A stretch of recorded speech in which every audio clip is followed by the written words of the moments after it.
अस्सलाम वालेकुम। उम्मीद है आप सब खैरियत से होंगे। अच्छा जी, आज का हमारा टॉपिक है passage of molecule into and out of cell. जैसे हमारे पास एक्टिव और पैसिव ट्रांसपोर्ट का भी हेडिंग या टाइटल दिया जाता है। इसमें सबसे पहले हमारे पास आता है डिफ्यूजन। डिफ्यूजन में क्या होता है, उसमें रैंडम मूवमेंट होती है सब्सटेंस की फ्रॉम ऊपर रीजन से लोअर रीजन तक। डिफ्यूजन में क्या होता है, रैंडम मूवमेंट होती है सब्सटेंसेस की, रैंडम मूवमेंट होती है from a region of higher concentration to a lower concentration.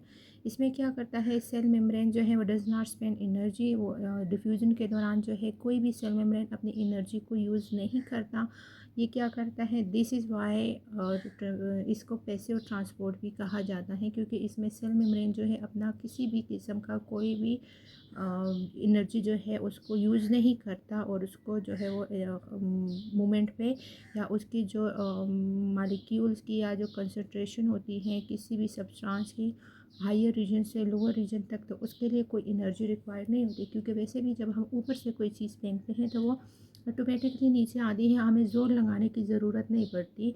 इसलिए इसको कहा जाता है passive transport. Okay, small molecular जो है वो डिफ्यूज़ हो जाते हैं सेल मेम्ब्रेन के थ्रू, डिफ्यूज़न हो जाते हैं, मिक्स हो जाते हैं, अंदर दाखिल हो जाते हैं। जैसे हमारे पास वाटर है, कार्बन डाइऑक्साइड है, ऑक्सीजन है, और बाकी कुछ सिंपल मॉलिक्यूल भी। डिफ्यूजन क्या है, diffusion is a slow process, बहुत स्लो प्रोसेस होता है। Yet it is efficient and rapid enough to fulfil requirement of a substance. लेकिन जितना सेल का रिक्वायरमेंट होता है और प्रोसेस का रिक्वायरमेंट होता है उसके हिसाब से जो है ये रैपिड भी है और एफिशिएंट भी है। सब्सटेंस जैसे हमारे पास ग्लूकोज हो गए हैं, O2 हो गए हैं, कार्बन डाइऑक्साइड हो गया, ये इजीली डिफ्यूज़ हो जाते हैं ऑक्सीजन वगैरह मेम्ब्रेन के थ्रू।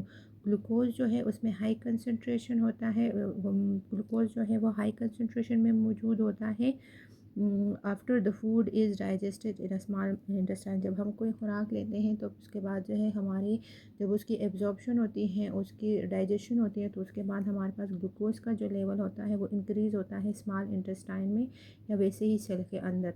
ग्लूकोज क्या होता है, ये ट्रांसपोर्ट होता है through villa from the inner space of a small intestine. Small intestines के थ्रू जो है स्मॉल इंटेस्टाइन से जो है ये विला के थ्रू विली या विला के थ्रू जो है ये ट्रांसपोर्ट होता है, और ये डिफ्यूज़ हो जाता है और स्टोर हो जाता है in a form of glycogen in liver. हमारे लिवर में फिर ग्लाइकोजन के फॉर्म में ये स्टोर हो जाता है।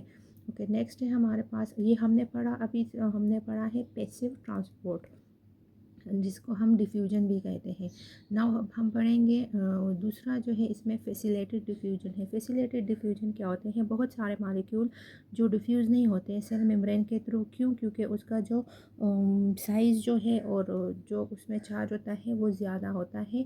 तो इससे क्या होते हैं, some molecule are taken into और out of the cell with the help of transport protein in a cell present in cell membrane. इस इनको जो है अंदर और बाहर लेके आने, सेल के अंदर लेके आने जाने के लिए हमें ज़रूरत पड़ती है ट्रांसपोर्ट प्रोटीन्स की, जो सेल मेम्ब्रेन में मौजूद होते हैं। ये ट्रांसपोर्ट प्रोटीन क्या करते हैं, ये हेल्प करते हैं मॉलिक्यूल को हाई से लो कंसंट्रेशन में without the expenditure of energy, मतलब एनर्जी यूज़ किए बगैर जो है उसको सेल के अंदर हाई से लो तक लेके जाने के लिए, इसको हम कहते हैं फैसिलिटेटेड डिफ्यूजन। और ये भी हमारे पास पैसिव ट्रांसपोर्ट का ही एक टाइप है। ओके, नेक्स्ट हमारे पास टॉपिक है ऑस्मोसिस। ऑस्मोसिस क्या करता है, it is the diffusion of solvent. Solvent हमेशा लिक्विड पार्ट होता है through a semi permeable membrane.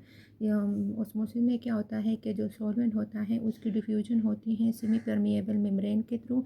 ये कंट्रोल, इट इज़ कंट्रोल, ये कंट्रोल होता है किसके through, relative concentration of solute in water on the both side of membrane. जो membrane के दोनों साइड्स पे सोल्यूट्स होते हैं वाटर में, उसके थ्रू इसको, इसकी कंसंट्रेशन को जो है वो कंट्रोल किया जाता है। वाटर जो है वो हमेशा मूव करता है from a hypotonic solution into a lower with the lower concentration of solute. Hypertonic solution में क्या होता है, उसमें हमेशा हाइपर जो है उसमें हायर कंसंट्रेशन होता है सोल्यूट का, और हाइपोटोनिक में हमेशा लो कंसंट्रेशन होता है। नाउ इसमें क्या